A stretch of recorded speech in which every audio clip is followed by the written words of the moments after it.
So think of yourself being on a safari. And then what do you see? You see a giraffe. Beautiful animal, slender, long neck. And it's munching and chomping on some leaves. You are in the safari, you're looking and admiring this beautiful animal. And you're thinking to yourself, wow, how carefree this animal looks. Doesn't have a worry in this world. And in all reality, it is the truth. Because animals, they live in immediate response environments. Let me explain. The giraffe, whenever it's hungry, it feels hungry, it goes by a tree and it starts chomping on the leaves, hunger goes away. When it hears a storm rumbling, it hears thunder, it witnesses lightning, it thinks it's going to rain, I need to find shelter, it goes, finds shelter, it's relieved. When it spots a predator, an animal that's looking to hunt it immediately, the flight or fight signals, fire in its brain, it runs for safety, and once it's safe, alhamdulillah. So immediate response environments.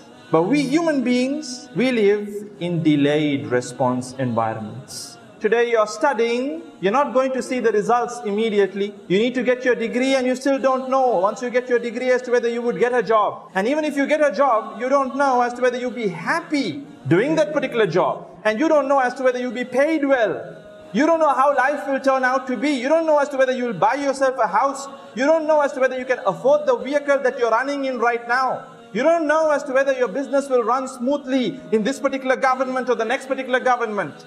Delayed response. And therefore, the stress factors are chronic, they're not short term. For the giraffe, it's short term. You see, anxiety is a natural response.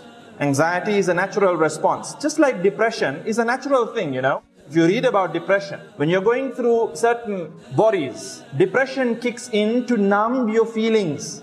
And it's supposed to be short term. The minute it becomes long term, then that's when it becomes chronic depression. When you start feeling like you can't feel anything. You don't feel happiness, you don't feel sadness, you're like a zombie. Then it becomes problematic. Likewise, anxiety, look at the example of a deer. The deer in the jungle. It sees a lion, anxiety kicks in, and you see the deer bolting and running away. It's startled and it runs away. You might have seen it in BBC documentaries and whatnot. But once the deer moves out of the radius, the perimeter, where the lion is going to attack, what do you notice the deer doing after that? Do you see the deer all stressed up and sitting in a corner, heart beating away, dub, dub, dub, dub, dub. Lion is going to eat me, lion is going to eat me, lion is going to eat me. No.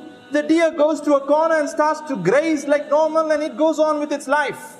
It doesn't have, chronic anxiety where it's constantly on pins and needles. The next time it spots another predator, again it runs.